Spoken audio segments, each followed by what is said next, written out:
Gracias por estar en nuestra sintonía, en la Radio Revista Compartiendo la Visión, y como se los prometimos hace algunos días, estamos conversando con el hermano Rodolfo Morales. Él es economista, como lo mencionaba el doctor Harold Caballeros, pero últimamente o recientemente él fue ya ordenado como un maestro en los ministerios Ebenezer del apóstol Sergio Enríquez. Por cierto, Rodolfo, ¿cómo fue este caminar tuyo de ser un profesional de la economía y reconocer este llamado que Dios te ha dado en el área de ser maestro? Bueno, hablar de uno mismo y de un ministerio siempre es muy duro porque hay que ser humilde, ¿verdad? Uh-huh. Y yo tengo que reconocer que el Señor me sacó, ¿verdad? De una vida totalmente perdida, ¿verdad? Uh-huh. Con problemas muy serios en este mismo terreno en el que trabajo, liberación, uh-huh. Y con problemas de salud y de toda clase, ¿verdad? De hecho, más que entrar a un ministerio, yo me resistí como Jonás. Uh-huh. En el año 96 yo asistí a un retiro de Iglesia Selim, Ministerio Selim. Uh-huh. Fue un retiro en el Parque de la Industria, donde ya no se pudo hacer presente el doctor Otoniel Ríos Paredes por su problema de cáncer en la garganta. Claro.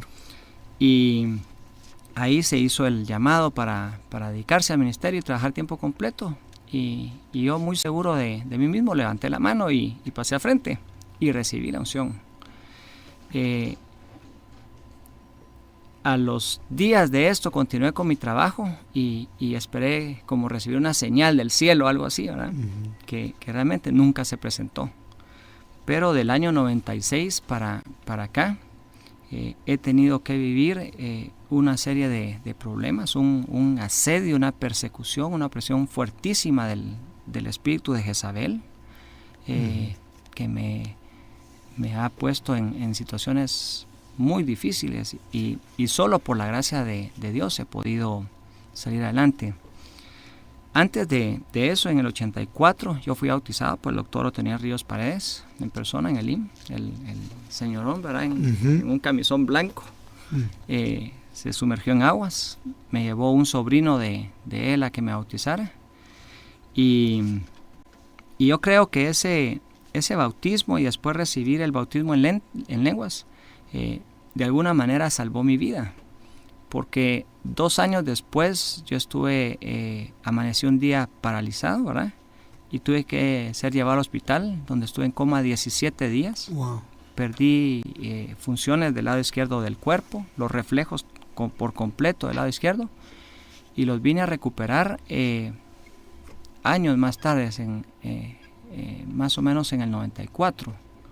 Entonces, yo tengo mucho que agradecerle a Dios. Ahorita vengo de un ministerio de liberación de 5 años, en el que recibí una liberación fuertísima, pero fuertísima en el tema del mismo Dios. Yo estuve metido en prácticas de ocultismo. Nunca participé ni de magia, ni de hechicería, ni de brujería, pero sí conocí esas prácticas y creía en ellas. Y eso me provocó un daño tremendo. Por 3 años y medio hice meditación trascendental, que es una de las prácticas básicas del hinduismo y de la religión, y yoga, entre comillas, que ellos dicen que no es una religión, pero sí lo es. Y caí en alcoholismo severo durante varios años. Entonces, yo lo que puedo decirle a las personas es que yo soy una prueba viva de la misericordia y la fidelidad de Dios. Y le hacía esta pregunta, Rodolfo, porque yo creo que cuando uno tiene una experiencia o ha tenido una experiencia de este tipo, tanto desde ese llamado de parte de Dios para su vida, como Él lo ha venido trayendo y como las circunstancias espirituales por las que ha pasado, pues definitivamente siempre hay una demostración de agradecimiento a Dios, y el agradecimiento se puede ver a través de la obediencia, y la obediencia en este caso demostrar en este proyecto que está usted empezando. Y yo tengo una pregunta luego de que le consulte esto y le hable esto. en relación a cuántos más le acompañan, porque entiendo que esta no es la labor de una sola persona, pero enfoquémonos en lo primero, en este proyecto Monteluz, que definitivamente es una muestra de la obediencia a lo que Dios le ha venido mostrando. Somos como unas 35 personas, hermano. Uh-huh. Algunas en Quetzaltenango, ¿verdad? Unas 10, tal vez 10, 12, y unas 20, 25 personas aquí en la capital. Okay, recordémosle a nuestra audiencia de qué se trata Monteluz. Monteluz es un campo de ayuno y oración, y tiene el nombre Monteluz porque tiene un área reservada para que los ministros lleguen a adorar y busquen la experiencia de la transfiguración. Es el monte de la transfiguración del Señor. Ok, las personas, por ponerlo en palabras sencillas, un líder, un ministro puede llegar ahí, pasar un tiempo con Dios y literalmente ser tocado por la misma presencia de Dios, y ya luego llegar a su congregación totalmente renovado. Amén. Fíjese, hermano, que para lanzarme yo a esto, revisé un poco la historia de los dos campos de ayuno y oración que han habido. El del Tejar, uh-huh, que se inició en el 79, y el de Zumpango, que se empezó en el 98 al 2006, uh-huh, ¿verdad? El campo primero en el Tejar fue la base del avivamiento que hubo en Guatemala. Uh-huh. Porque algo tremendo del tema de la liberación es que hay entidades que tienen objetivos específicos de ataque, de opresión y de posesión contra el pueblo de Dios y contra la nación. De hecho, los 36 años de guerra civil se caracterizaron porque el grupo étnico más afectado, de acuerdo al documento que hizo Monseñor Gerardi, uh-huh, nunca más, el 85% de las masacres fue a la etnia cachiquel, justo donde fue desarrollado el campo de oración y ayuno. Uh-huh. Y este avivamiento de toda la iglesia, ¿verdad? Llevó a que solo estuviera cerrado el campo 12 años, cuando fue abierto en Zumpango de nuevo, en un lugar más grande de 8 manzanas. Y fíjese el dato curioso, en un terreno alto en la montaña, que era una milpa, pero la milpa tenía un árbol y un cepo para esclavos, ¿verdad? Ahí llegaban congregaciones, casi todas de la etnia cachiquel, y grupos de liberación. Yo recuerdo que los lunes llegaban los guerreros de Dios, y llegaban hermanos con indiscutibles dones, a ayunar por 40 días, por 20 días, por 10 días, que cuando uno llegaba, lo tocaban, ¿verdad? Y le decían, tú vienes por tal y tal cosa, y tu problema se va a resolver de esta y esta y esta manera. Wow. ¿Verdad?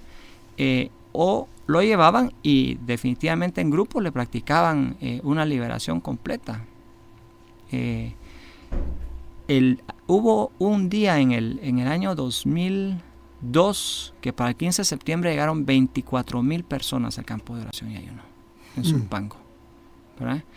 Y a eso le atribuyo yo que la etnia cachiquel sea el único grupo, la única nación estable, financiera, familiar, como etnia, como nación, y dedicados al cultivo del maíz, que ese era el objeto del campo antes de entregarlo, ¿verdad? Hemos escuchado muchas veces de parte del doctor Harold Caballeros que la clave de la vida es el entendimiento espiritual, y seguramente cuando uno escucha esto por primera vez, pues le ha de parecer bastante interesante o algo que no es tan fácil de entender, pero cuando hablamos de todo este movimiento de oración que ha habido en nuestra nación y cómo esto ha traído resultados en lo físico o en la vida de las personas, en lo material, por decirlo así, es algo realmente emocionante. Entonces entiendo que este proyecto de Monteluz, esta visión de Monteluz, es nuevamente, por decirlo así, traer para este tiempo todo este mover que Dios ha tenido en nuestra nación a lo largo de pues de diferentes etapas en nuestra vida como guatemaltecos. Entiendo que en la historia pues Dios ha usado muchísimas personas en muchísimas partes del mundo para este mover de oración, pero en nuestra nación entiendo sería la tercera vez, por decirlo así, que se abre un lugar específicamente para que los cristianos nos reunamos para orar, para clamar a Dios. Sí, y es importantísimo el momento. Vea usted, yo divido la historia de Guatemala en 3 ríos de sangre. El río de sangre de la conquista y colonia, el río de sangre de la guerra civil y el río de sangre ahorita en nuestros barrios a través de las maras. Fíjese que las maras son un movimiento bastante poco comprendido y se trata de personas que durante su niñez son muy atacadas y heridas y fracturadas y golpeadas por huestes demoníacas. Estoy hablando específicamente de la base del grupo angelical. No me estoy metiendo con potestades, ni con gobernadores, ni con principados. Estos niños son violados, son heridos físicamente, esto ya diría la parte de potestades, padecen hambre, padecen frío, y entonces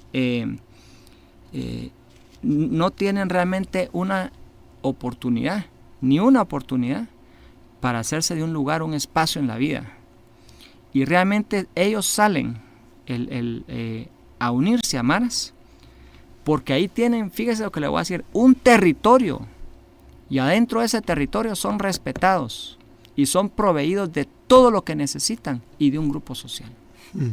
Entonces, este movimiento de maras da a pie exactamente a que demonios y fuerzas de maldad y de oscuridad territoriales tomen el país barrio por barrio.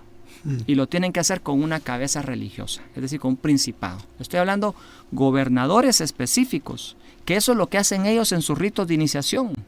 Ellos matan, ellos roban, ellos destruyen propiedad, ellos abusan de las personas, ellos violan, ellos hacen actos de destreza y de valor dentro del mal, ¿verdad? Para entrar dentro de esas maras. Y en base a derramamientos de sangre, ellos le rinden un culto a una de esas personalidades que escriben con grafiti en las calles con sus alfabetos de Malaquías, o que ponen en sus chumpas ahora, que son para conmemorar caricaturas o para conmemorar escuadrones de ejércitos, o sea, ese tipo de movimientos. Entonces nosotros creemos que este trabajo espiritual que hay que hacerse es urgente. Claro. Porque ya Satanás ya no está peleando a nivel ángeles, huestes demoníacas, ni potestades arcángeles. Él ya se está metiendo con dioses, con divinidades chiquitas. Y ahorita empieza su ataque contra cabezas de religiones a través de principados. Este es el siglo de la religión maya. Así ellos lo han establecido.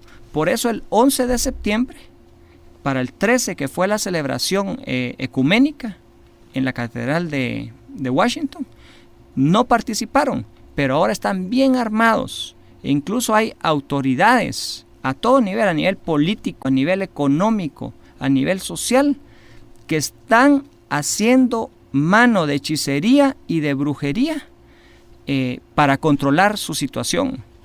Estamos hablando de personas del status quo, y estamos hablando de narcotraficantes, estamos hablando de políticos que utilizan imágenes, por ejemplo, de Mashimón, que utilizan a San Gaspar, y que utilizan esa serie de abominaciones para fundamentar sus movimientos contra la ley, contra la sociedad, pero principalmente contra el cuerpo de Dios.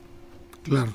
Monteluz es este lugar entonces donde nosotros como cuerpo de Cristo podemos ir y podemos insisto, orar por nuestra nación, clamar por nuestra nación. ¿Cómo las personas pueden recibir información de la ubicación del lugar? Porque entiendo que ya lo mencionaste en la entrevista anterior, esto se inaugura en el mes de mayo. 15 de mayo. 15 de mayo. El 15 de mayo, El exactamente. 15 de mayo. Entonces, ¿cómo se pueden comunicar para recibir información? Nosotros vamos a través de los periódicos cristianos, ¿verdad? A publicar anuncios. Vamos a visitar radios, vamos a visitar canales de televisión. De hecho, el ministerio nuestro, además de Monteluz, tiene un programa de televisión sobre las promesas de Dios, porque ese es el sello del Ministerio de Liberación. O sea, yo, por ejemplo, tuve un problema con Jezabel, ¿verdad? Padecí de lujuria, de adulterio, padecí de degeneración, depravación sexual, y tengo que ser muy claro, ¿verdad? Porque eso es lo que corta las posibilidades del enemigo de atacarme, ¿verdad? Lo tengo que llenar con castidad. Lo tengo que llenar con Marcos 10, 28, ¿verdad? Entregarle todo al Señor. Todo, mis posesiones, mis estudios, mi carrera profesional, mi mujer, mi hijo, todo está en manos de Él, ¿verdad?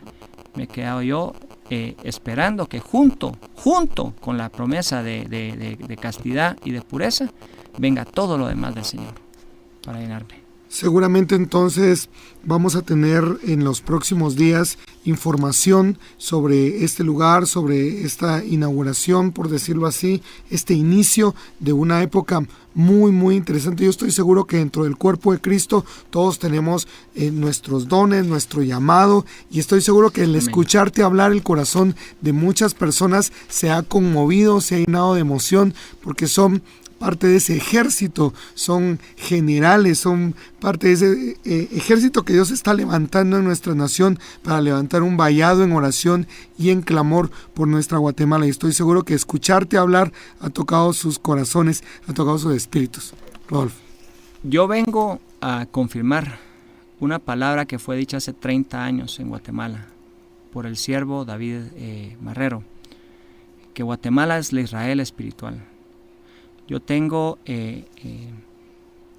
estudios y enseñanza, ¿verdad?, que prueba exactamente todos los paralelismos que existen, que prueban también que para que la iglesia sea gloriosa, esté adornada, esté preparada, esté ataviada para la boda del Cordero, para el arrebatamiento, los ministerios van a levantarse con gloria aquí en Guatemala, ¿verdad? De hecho, el doctor Otoniel Ríos Paredes predijo la restauración de la alabanza a través de ministerios dadívicos y habló de la restauración del tabernáculo de David. Y eso nosotros lo veremos con nuestros ojos.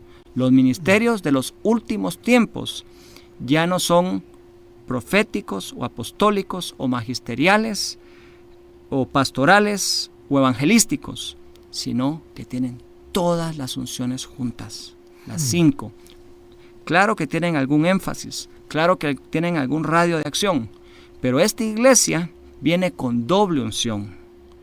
Nosotros hemos venido con 9 espíritus, con los 7 espíritus de los que habla Isaías 11:1, ¿verdad?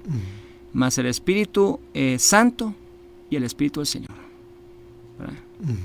Unido con el nuestro. Eso está en 1 Corintios 6:17. El que se une a Dios, un mismo espíritu hace con él, ¿verdad? Y eso es lo que nosotros estamos buscando acá, hermano.